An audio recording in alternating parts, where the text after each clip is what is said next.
And welcome back. It is 12:12, and you're listening to the Partyline Talk Show on K103.7 FM. I'm your host, Lori Jacobs. Today, my guest on the phone is Frank B. Kermit, a relationship expert. We're going to talk about relationships and humor, the do's and don'ts, and have some funny stories about humor gone wrong. Frank B. Kermit is the author of many books and audio programs. He conducts seminars, produces an internet radio show, runs online relationship advice forums, publishes advice columns in magazines and on websites called Frank Talk, Frank Advice, and he's available for personalized relationship coaching.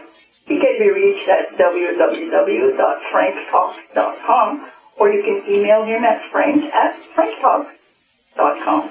Welcome to the program, Frank. Lori, it's great to be here. Great, and I'm so glad that you could make it today. Me too. So, what is a relationship expert? An expert, by definition, in any field is someone who has the proper combination of theoretical understanding and life experience, and the ability to communicate exactly why something works. So, Frank, what is your story? Like, how did you become a relationship expert? Well, when I started, it was the furthest thing from my mind. I was building my career to go work in the profession of media, specifically television. And 3 major incidents happened that forced me to make a complete life-altering course. The first thing was I got stood up at my prom. Oh, no. Completely humiliated in front of my graduating class. Just to give you an idea, I found out afterwards that one of the teachers had a conversation in class with the students saying, "I can't believe Frank got a date." Oh, no. I mean, that's how bad it was. Were you set up right at the prom? Like, were you all dressed and waiting for your date and she just didn't show up? Oh, no. It happened at my house because I was going with a small group, a small party, and everybody was meeting at my house. And I had made a point to tell my mother, who likes to, make things, bigger than they need to be. And I told her, "Ma, do not call the family over. I don't want everybody here to see me off." And so after I told her expressly what I wanted, she went ahead and did exactly what she wanted, which is to call up the entire family and said, "Oh, come and see Frank off for his prom." So my friends all came over. My family was there.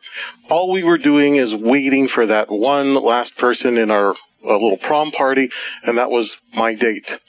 And she never showed up. But did she call or anything, or she just... Well, no, it was she called me maybe about an hour or so before saying she can't wait, she's ready, she's coming. And when she didn't show up, my first thought was maybe she got into an accident or something. This doesn't make sense.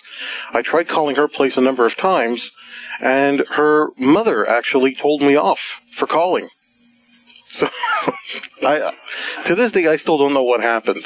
I do not know what happened. And you never talked to her afterwards? I tried to contact her and said, "Look, what the hell's going on?" And I never got an answer. She avoided my calls. I ran into her one day on a university campus. But by that point, I had moved on with my life, and there wasn't any point. So that was just the first blow to your ego as a young man. Absolutely. And then what were the other 2? The second blow to my ego, I lost my ex-fiancé to my best friend. Ouch. This was the guy who, let's say I was having a problem with her, we got into a fight. He was the one who was listening to me when I was saying, wow, what should I do? I don't know what to say. Here's what's going on. While this was going on, he was writing her love letters. And he used to tell me in my face, "Frank, I don't know how you could be dating her. I could never stand a girl like that." And lo and behold, a couple of years into that relationship, I find out that he's been writing her love letters and that they ended up being together. So that was the second blow, because she always told me that, "Oh, the guy is a loser, the guy is of this, I really don't like him." And if she's willing to end up with a guy she called a loser, what does that say about me? So that was the second blow to my ego. And then the third? Third blow to my ego. There was this girl who I met through a university program. She was an international student, And I really liked her. We got along, but she told me, Frank, I can never date you. We're of a different culture, a different religion, different background. We can't be together for those reasons. So I figured, well, I'm not thrilled with that, but at least she's being honest with me. I hung out with her for 2 years. This is 2 years of taking her out to the movies, taking her out to dinner, spending all kinds of money. Because in my mind, the reason we weren't dating was because, she can't date anybody who's not of the same background, of the same culture, and so on. So it was kind of like a platonic relationship? Very platonic. Nothing ever happened, and I was always hoping that maybe she'd change her mind, maybe something would come up. Then one day, she takes me out to a very special dinner. She's paying for everything. She's giving me all these gifts. I'm thinking, wow, this is really nice. And she tells me, Frank, there's something I have to tell you. And I'm thinking, wow, she's going to change her mind. She's going to tell me that she really likes me, that she's going to give it a chance. And that's when she tells me she's met somebody, has a boyfriend, and she's pretty sure she's going to marry him. Oh, no. Okay, but, well, again, remember, she had already told me she couldn't date me because of the whole religion thing and so on. So I felt bad, but I said, you know what? I'm happy for you. She says, really? I said, well, I'm not thrilled for me, but I'm happy for you. I asked her what the guy's name was. She tells me. Based on his name, I was able to figure, well, wait a minute. This doesn't sound like a guy from your culture, from your religion, from your... And then she gets mad. Why does everybody think he's the same culture and religion as me? And I said, well, wait a minute. You told me that the only reason that you couldn't date me is because I wasn't the same religion and culture and whatnot. Now you're telling me you're about to marry some guy who, is like different? What happened? And these were her words. She says, I didn't plan it. It just happened. He seduced me. Isn't that always the way? Oh my God, he seduced you? I said, what exactly did he do that I did not do? I gotta know. I gotta hear this. The difference between me and him is that she gave him the same speech, but he continued to pursue her romantically. Okay, and you didn't. And I didn't. And I said, are you telling me all I had to do was ignore what you said and pursue you anyway, and we would have been together? And she didn't know how to respond to that. So I says, okay, you know what, just get out of my car. Just go home, get out of my car. She says, are you okay? I said, no, get out of my car. So she goes inside, and I'm driving home that night. Something changed. Something snapped in me, and my hands were shaking so much I had to get off the highway. And I stopped by my old elementary school because I just needed a place to chill out. There was nobody there. All of the gifts she had given me, threw them in the garbage, and I said, this keeps happening to me. The first time I could have said, you know what, it was that girl. She was just a bad person who stood me up for my prom. Then my ex-fiance, well, you know what, she was screwed up, and he influenced her, and he just wasn't a good friend. But now it was the third time out. Third time getting a major blow to the ego. I said, okay, there's a common element in all of these bad experiences. The common element? Me. Okay, so if I'm the common element in all these bad experiences, it's got to be something that I'm doing or something I'm not doing. And I made a decision that night that nothing else was going to be more important than figuring out my love life. Even at the time, I wasn't even looking at doing this as a career. This was something I had to fix for myself because at this point, my education was going well. I had awards, degrees on the wall, times that I appeared in the newspaper for what I do. But all of that is meaningless if you have nobody to share it with. That's how I felt. And you still feel like that today? No, I'm a very happily married man. I got a great kid. My life is a very full life, and I have someone that I can share my life with. My wife is not my life. I am my life. But I am with my wife because I found somebody who I can continue to build my life with. And that's where I find absolute fulfillment. So, Frank, what is the definition of what makes people laugh?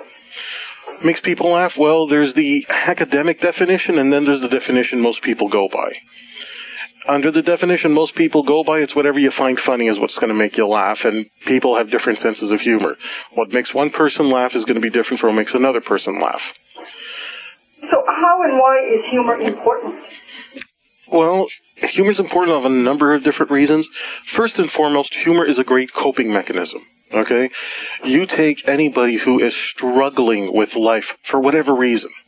Humor is a way to deal with the day-to-day struggles in life.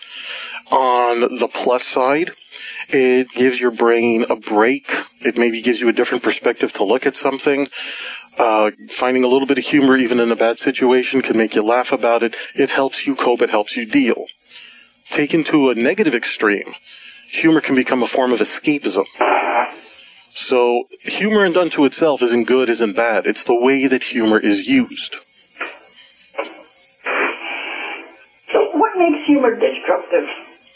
Okay, let's say you have a real major problem in your life, okay? And because we're talking about relationships today, let's say your relationship is not going so well, and, you and your wife maybe are on the verge of a divorce. Instead of dealing with your issue, you might want to take a night off and go see a comedy movie. Hang out with your friends because you're going to hear the same old stories and laugh about the same old things and tell the same old jokes. Maybe go out to a comedy club.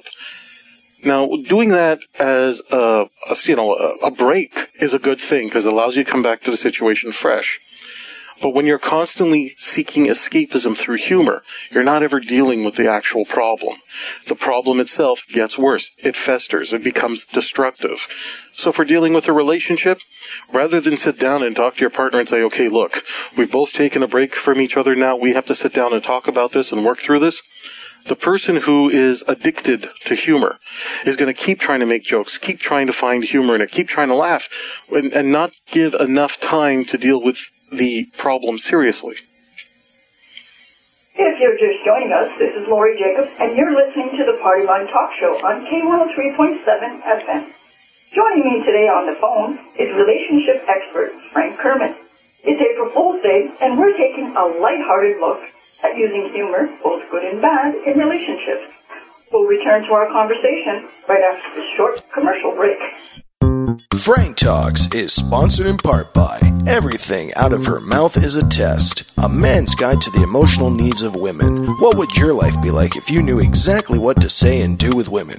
Learn how to handle women's tests by addressing her emotional needs. By this, you create the type of attraction that will make her see you as the one. This book is a guide for men to understand exactly what a woman means when she speaks.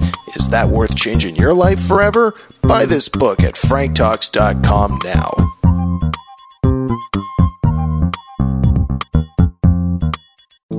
Frank Talks is sponsored in part by Multiple Women Management, the 10 secret rules of a harem master. What are the written rules of multiple women management? How are the emotional needs of women addressed in a lifestyle that supports dating multiple women at the same time? Can love actually exist when dating many women at once? How does a man handle it when his lovers meet each other? What are the real risks of dating multiple women at the same time? Why does a man that wants multiple long-term partners need to be wary of the law? What is the Desperate Measures Act that even the most notorious player could use to get a woman to believe that he is ready for a serious long-term relationship? This program has those answers and more, including a brief overview of the difference between monogamy, polyamory, swinging, multiple women management, the 10 secret rules of a harem master. On sale now at franktalks.com.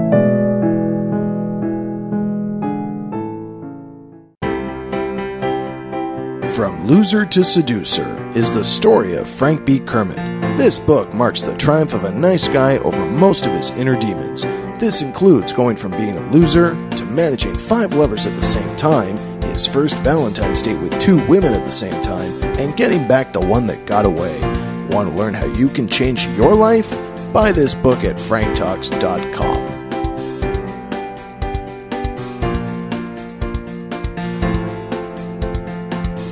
And welcome back. Thanks for tuning in to the Partyline Talk Show on K103.7 FM. I'm your host, Lori Jacobs, and on the phone is relationship expert Frank B. Kermit.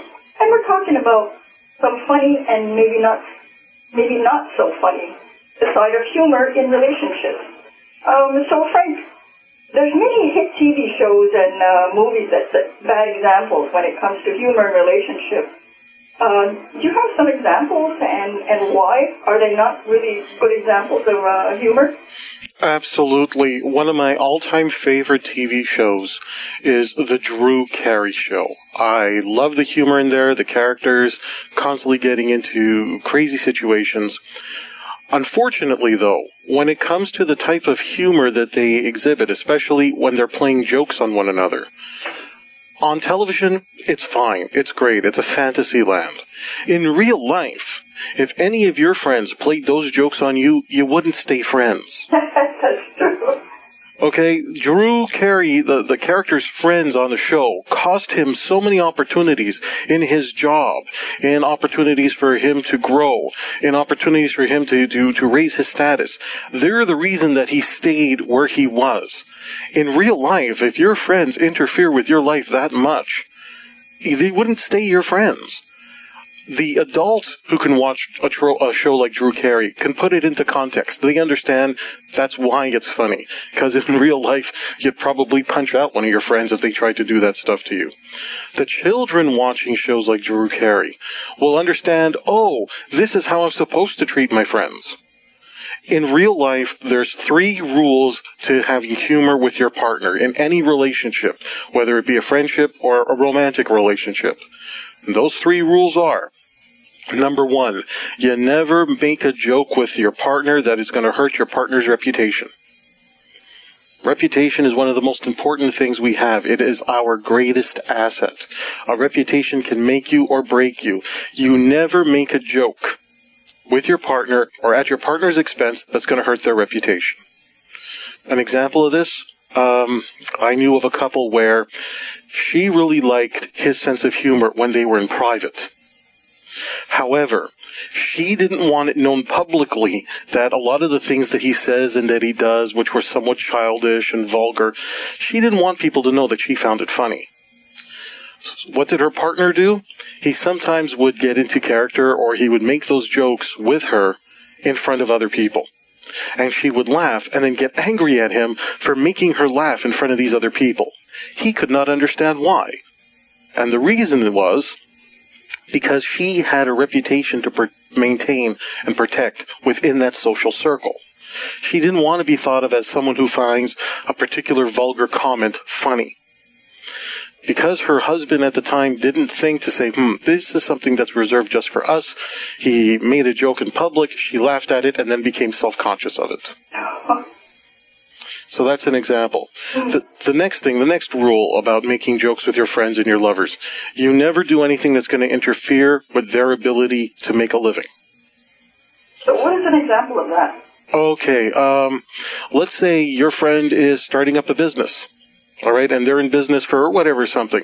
And you go around making jokes saying, oh yeah, so-and-so came over and he fixed that. Oh, it was so terrible. The machine didn't work. It cost me even more money. I had to go. And they make a really funny story about the guy's incompetence. Well, somebody listening to that may think, okay, it's funny. It's just a joke. But if it interferes with the guy's ability to make a living because these jokes start developing a life of their own, you're hurting somebody's potential to sustain their own life. This happens a lot in the media where some sort of media personality will make jokes about their very own sponsors, such that the sponsors end up losing money because the media personality starts making these type of jokes. Well, in radio, that would be suicide. Exactly. Unfortunately, you have some people out there that are not smart enough to realize that until it's too late. Well, sometimes I feel, too, that people, they're trying to be funny, but they're not funny. And it kind of gets annoying after a while. Exactly. Not everybody is good at humor. It's a skill that can be learned. It's a skill that can be developed. But humor only works in context. And that means there are times to be funny, and there are times to be serious. And depending on your context, on your status, a good example of this is that if you've ever had a job, and your boss or your supervisor is the type to make jokes about other people in the office, because it's a boss, because it's someone that has a position of power and status, anything they say, even in the form of humor, could interfere with that person's ability to get a promotion, could interfere with that person's ability to make the next sale. This is why there are some places that humor of this nature just does not work. And what is the third rule of humor in relationships? Humor in relationships, third rule, you never do anything to destroy another person's property as part of a joke.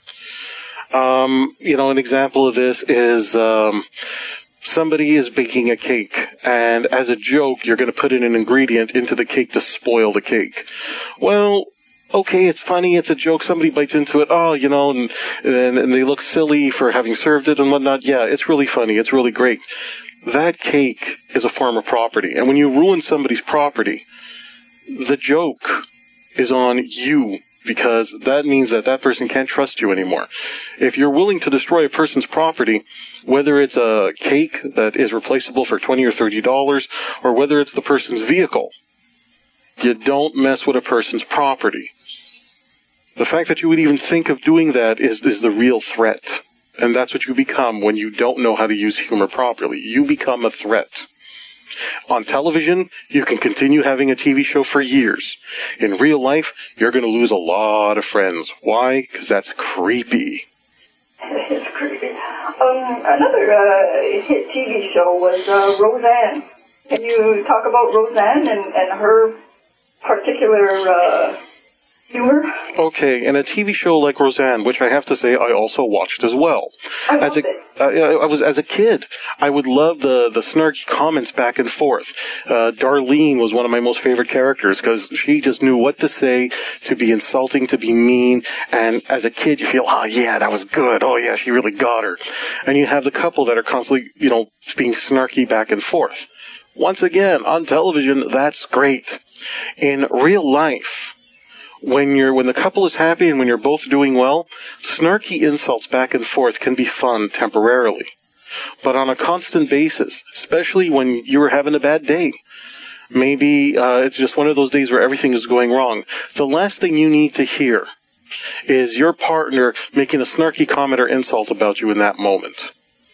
The fact is, human beings have insecurities. There's going to be days when you're not going to feel that attractive. You're noticing that your partner is getting attention from other people. You feel, oh, well, I'm not really feeling like myself today. And those constant little insults, those little jokes going on and on, those are the things that over time will build resentment. Because it's just a joke, and you can't really, you're being too sensitive if you're getting mad about that.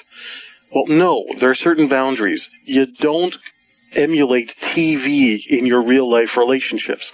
TV is a fictional la-la land. You could have people in horrible situations that are going to stay together. Why? It's TV. It's being written. It's fictional.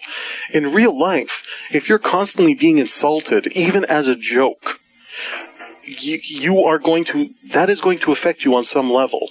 Look at children who grow up in an environment where their friends are constantly badgering them. Yeah, it's a joke and everybody does it.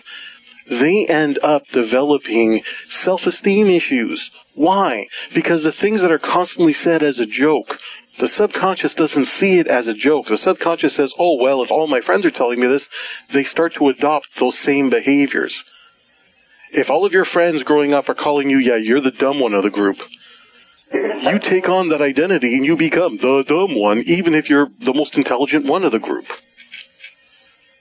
That's why with humor, you never hurt a person's reputation. You don't interfere with their ability to make a living. You don't destroy their property. TV shows like Drew Carey and Roseanne are just that. They're TV shows. They're forms of entertainment. They're also forms of escapism, aren't they? Sorry, I didn't hear that. I said they're also forms of escapism. I mean, absolutely. You have your own daily life. But when you watch these shows, you get a really good laugh out of it, and sometimes it's good for you. Of course, everybody needs a break. We've all got heartbreak stories, and everybody needs a break from real life. Sometimes life sucks. That's one of my base life philosophies. You could do everything right. Sometimes life will still suck, and humor is a great way to relieve some of that stress and pressure. And yes, it is a form of escapism. What happens, though, when a person's form of escapism becomes the example that they want to follow up with? That's where it becomes destructive. Okay. So what types of humor works best in relationships? In my experience, the safest and the best type of humor that works in relationships is when you say one thing while doing the exact opposite in the moment. That's what makes it funny. So, for example, you're hugging your partner, and your partner says, "Do you love me?" You bring her in closer, you squeeze her tighter, you start kissing her neck, but at the same time you're saying, "No, I can't stand you, I don't even want to touch you, why are you even here?" And you just go on with that type of words, while the rest of you, your eyes, your lips, your hands, your body, all of that is saying, "I love you." The opposite element in there is what makes that funny. Because you know that it's just a joke. You know the person really does love you, but they're saying, "No, that ain't gonna happen." You look at some couples, though, and it just seems like they don't have any humor in their relationship. So is a sense of humor necessary for a long-term relationship to succeed? No, it's not. Look, there are some couples, and I always picture the old crotchety couple, they've been together for like 50 years, and, they don't laugh at all. They just follow a certain little routine. They're still together, and you think, oh, they don't have any passion, they don't have any romance, and maybe they don't, but they've got an obligation to their commitment, which has kept them together. Now, is humor absolutely necessary for long-term relationships? No. There are people who don't have humor and still manage long-term relationships because there's other things in place that, like an obligation to commitment. You have those things in place, you don't need humor. However, having a sense of humor can make the process and the journey more enjoyable. Well, I would think. Is a relationship with humor a better relationship? No. Because if, let's say, humor is the most prominent component in your relationship, if that's all you have, well, no, it takes more than love to make a relationship work, and thus it takes a hell of a lot more than humor. So a relationship with humor is a good relationship if you have other things there supporting it. A relationship where it's predominantly a humor-based relationship turns into a sexless friendship. Clowns don't get sex. Clowns are not sexy. Well, how do you know? I was a clown. Okay, you were a clown. Listen, when I was a little kid, I liked getting attention and I liked making people laugh. So I would read joke books and I would go up to all my older cousins and say, "Want to hear a joke? Want to hear a joke? Knock, knock. Who's there?" And then I would go into that little routine. And that's how all of my older cousins view me, as that little kid who was going around saying, "Want to hear a joke?" When I became a teenager, humor was something I liked to use. I could make people laugh. I could make people feel good. I didn't get a date. I was alone. I was a virgin. If humor is all you have, you will lead a very lonely life. Humor is a good balancing act when, let's say, you do the right things. Let's say you address the right emotional needs. You're properly dominant. You protect someone's reputation. You make a girl feel safe. You express that you can handle her sexuality. And you have a good sense of humor. The sense of humor is what makes you attainable. When a woman says, "I want a guy with a great sense of humor," what she means is, I want a guy who's got a lot of great qualities that's going to make me fall in love with him, and a sense of humor on top of that is really great. But try it out. Look at women who are dating guys whose predominant characteristic is they got a great sense of humor. They don't feel attraction. One of the reasons why some guys end up what I call emotional cookie men, that friend that you call up at 3 o'clock in the morning to, complain about your boyfriend. He's a cookie man? He's, in my terminology, we call him emotional cookie man. Emotional cookie man. Basically, you give him the cookie of attention, but not the sex. Okay. Why do you do that? It's because chances are he's a good friend, he makes you laugh, but you don't feel anything sexual towards him.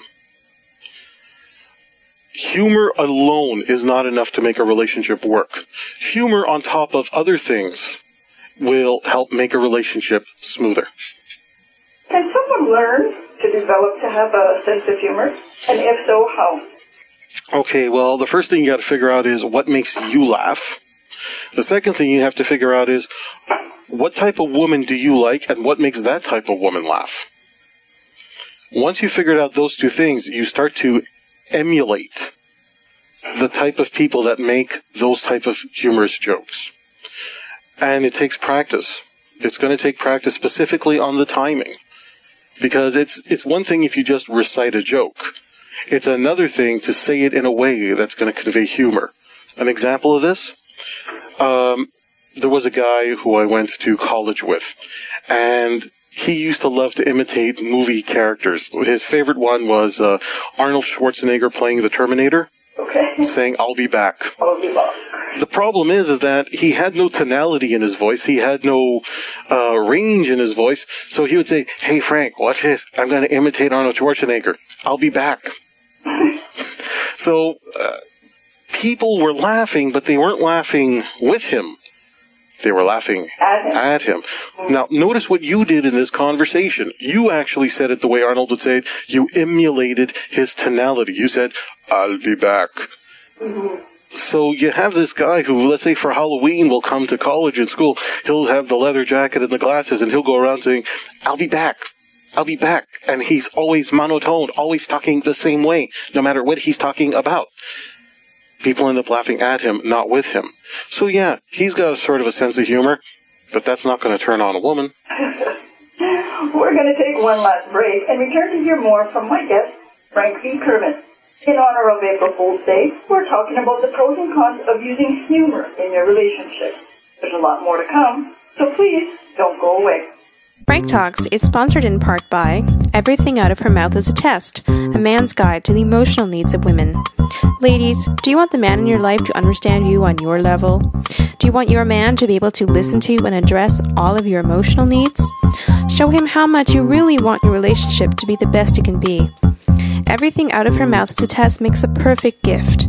The book written by a man, for men, is endorsed by every woman that reads it. This book is a guide for men to understand exactly what a woman means when she speaks. Is that worth changing your life forever? Buy this book at franktalks.com now.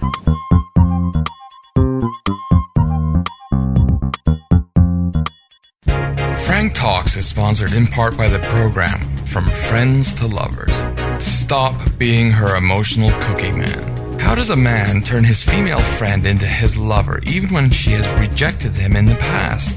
Why would a woman rather date and have sex with a stranger than a male friend she had known for years? What emotional needs do male friends, emotional cookie men, address, and which ones do they violate such that they don't get to date their female friends? What does it take to make a woman date and fall in love with one of her male friends? Why don't women see their male friends as sexually capable beings? What is the difference between a real female friend and a woman that uses men? Find out here in this Frank program, From Friends to Lovers. Stop being her emotional cookie man. On sale now at franktalks.com.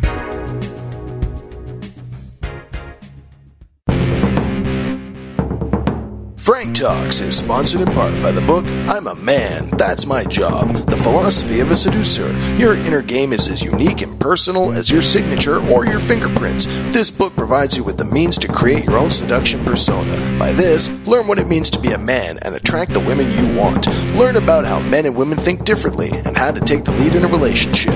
This book is for you at franktalks.com. And we're back with the Partyline Talk Show on K103.7 FM. I'm your host, Lori Jacobs, and happy April Fool's Day. If you're just joining us, we're discussing humor in relationships. Do you think it adds or takes away from relationships? Can too much humor destroy relationships? On the phone with me is relationship expert Frank V. Kermit. So, Frank, using humor changes feelings, but it can get carried away. And you were talking about that earlier, about too much humor or not enough humor. Very much so. The idea is that if you're feeling really, really bad, a good line of humor can make you feel good. The same way that if you happen to be having a great day, let's say everything is going your way, the wrong joke can end up making you feel miserable, depending on who thinks it's funny and who doesn't think it's funny. So there are some people that only read the comic strip page in the newspaper. Why is that, and how does that relate to relationships? Okay, now we did talk a little bit earlier about escapism. When people pick up the newspaper, there's a lot of bad news in there. That's what makes the news. The tragedies, the disasters, the murders, the crime. And then you have that one page of comic strip where that's the one page where people can get away from all the garbage in the news, all the negativity in the news, and just enjoy reading the newspaper. Sometimes it's recommended that when you want to get kids to start reading the newspaper, you start them off by reading the comics. So they attach a positive association to learning about the news. And slowly you integrate other elements of the newspaper. How it relates to relationships? If in your relationship you're only focusing on the comics page and you're not dealing with the rest of the stuff going on, which could be bad, that relationship's not going to last a long time. The same way that the person who's reading the newspaper with the comic pages in it and not the rest of the paper, that's a person who's not going to be aware of worldly events. So, you've written a couple of books and you have some CDs, and one of your books, it talks about the 10 emotional needs of women and the 10 emotional needs of men. Mm-hmm. We can go through that really quickly. We can start with women and we can finish up with the men. Okay. My concept is that beyond the physical needs, human beings have emotional needs. Men and women each have different emotional needs. The biggest mistake that couples make is that they assume that, men and women are equal, so they have equal emotional needs. And that's not the way it works. Men and women are equal under the law. They deserve the same rights to protection under the law. But men and women are not equal. We're different. We're different physically. We're different emotionally. So a woman will try to do things for a man because that's what she would want done for her. A man will do things for a woman because he would expect that this is what she would like, since it would be something he would like. You don't address your own emotional needs and expect your partner's emotional needs to be addressed at the same time. You have to address a woman's emotional needs, and a woman has to address a man's emotional needs to keep long-term relationships going. For a woman, it comes down to one rule. Does she feel like a mother or does she feel like a lover? That is the one absolute rule. In a long-term relationship, a woman may start off madly in love with the guy that she's with. One of the surest ways to turn her off is that she starts feeling like the guy's mother instead of his lover. And that'll turn her off. And she won't even realize that it's happening, because let's say she gets married, she has kids, and in taking care of the kids, her mothering instinct has completely taken over. She starts mothering her boyfriend or her husband. He's not thinking, I better put a stop to this, because he likes that kind of attention too. He likes the mothering feeling. We all do. Isn't it true, though, that when people are looking for prospective men and women in relationships, that the men, find attractive, something to do with their mother? They'll respond to it, yes. Yeah, and then women are usually looking for traits that, they most admire in their fathers. Is that true? Well, not exactly. Let's be clear. People will respond to the familiar. So let's say, and we'll take a girl who, let's say, had a negative relationship with her father. Maybe the father abandoned the family. Maybe she never really got the attention and love that she needed from her father. It's not that she's looking for a guy with those traits. Intellectually, she knows that she should find a man who isn't going to leave her. Intellectually, she knows that she should find a man who's going to give her the love and attention that she was starved for as a child.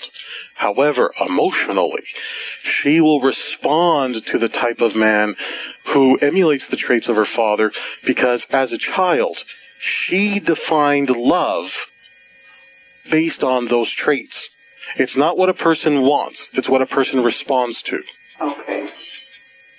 So what is the first emotional need of a woman? First emotional need of a woman that I teach is the protection of her reputation. Now, is it really important for all women? No, of course not.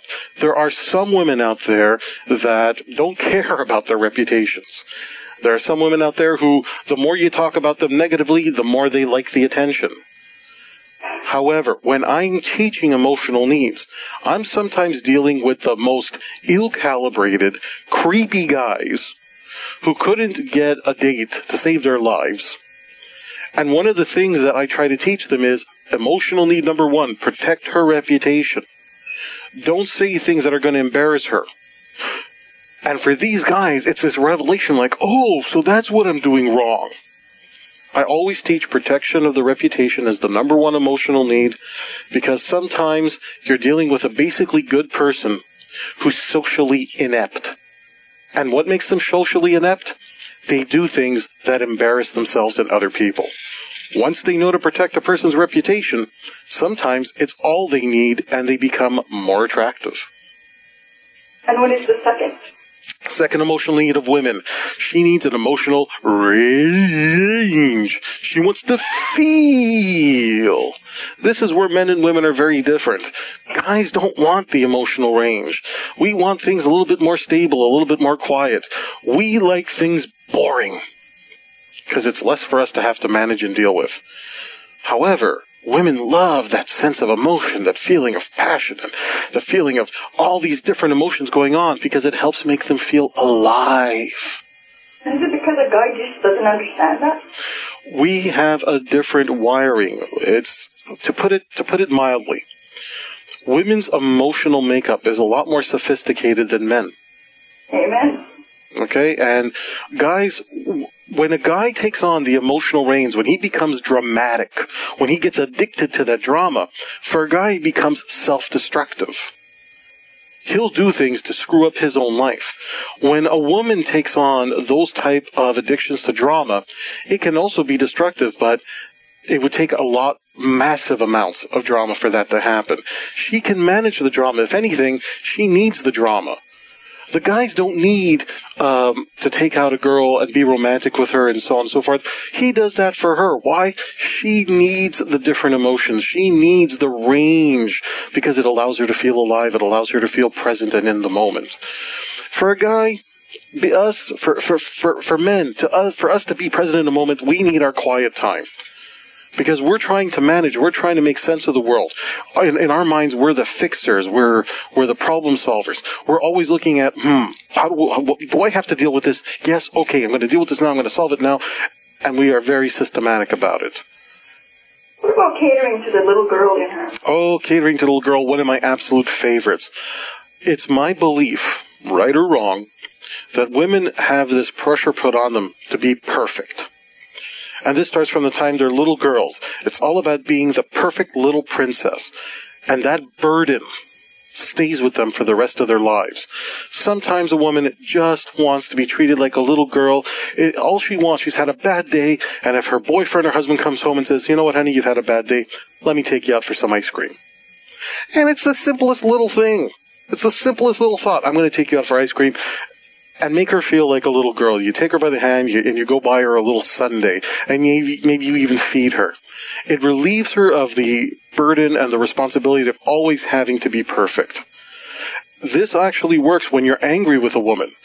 Sometimes, as a guy, you get angry and you want to yell and you want to scream, you want to break things. So then you buy them an ice cream and everything is better? Well, I've had the experience where, let's say, a woman crossed a line with me, and rather than scream and yell, I scolded her as if she was a little girl. And it worked. I remember this one woman I dated. She picked up the phone at my place after we were in the middle of a fight. She was keeping track of my ice cubes in my fridge to see if and if I had used a certain amount of ice cubes. She accused me of bringing other people over and having drinks and so on. And in the middle of that fight, my phone rang, and she picked it up. And it was one of my friends. And I just took her aside, and I said, look. And I sat her down, and I started waving my finger at her. And I said, it is not proper for you to pick up the phone in someone else's house. And then I continued to scold her as if she was a 5-year-old girl. I then said, now I want you to get up and go to the other room and sit in the corner, and I want you to think about what you've just done. She actually got up, walked out of the room, sat in the other room, and literally sat there pensive thinking about what she had done. Now, on the outside, I'm calm, I'm cool, I am collected. But on the inside, I'm thinking, oh my God, it worked! I can't believe it worked! She actually got up! Oh my God, this is the best! and we're running out of time. So what about number 4? He must show dominance. You have to show dominance, and that means you have to lead the relationship. You can't let her be the mother of the relationship. She is your lover, not your mother. You have kids with her? Great. She is your children's mother. She's not your mother.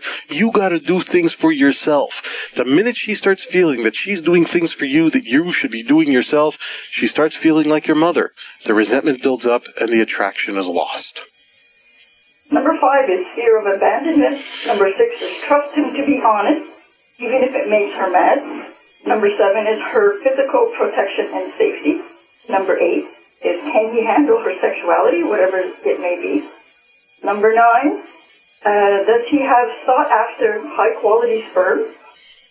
Oh, that's a little funny. And number 10 is prove he is not a closet homosexual. Can you talk to those in maybe a minute or so? Okay, let me go with number 9 and number 10. High-quality sperm means that other women are desirous of him. Whether he's got status, he has money, he has a skill base.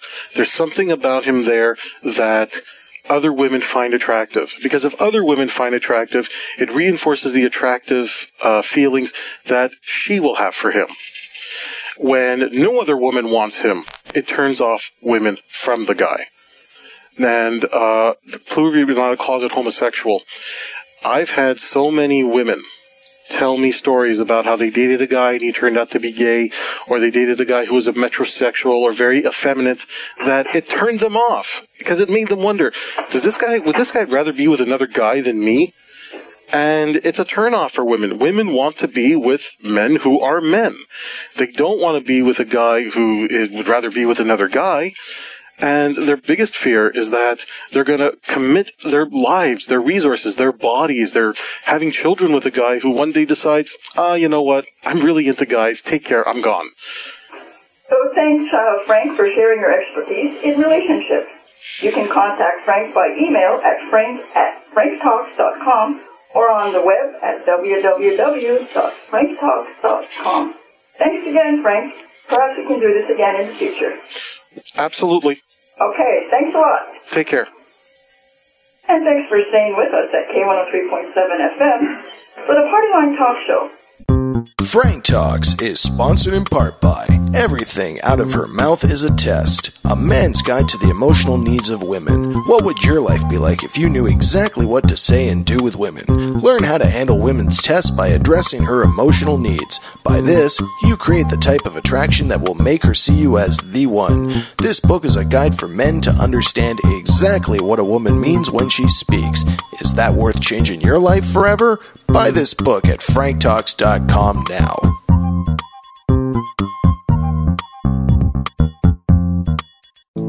Frank Talks is sponsored in part by Multiple Women Management, the 10 secret rules of a harem master. What are the written rules of multiple women management? How are the emotional needs of women addressed in a lifestyle that supports dating multiple women at the same time? Can love actually exist when dating many women at once? How does a man handle it when his lovers meet each other? What are the real risks of dating multiple women at the same time? Why does a man that wants multiple long-term partners need to be wary of the law? What is the Desperate Measures Act that even the most notorious player could use to get a woman to believe that he is ready for a serious long-term relationship? This program has those answers and more, including a brief overview of the difference between monogamy, polyamory, swinging, multiple women management, the 10 secret rules of a harem master. On sale now at franktalks.com.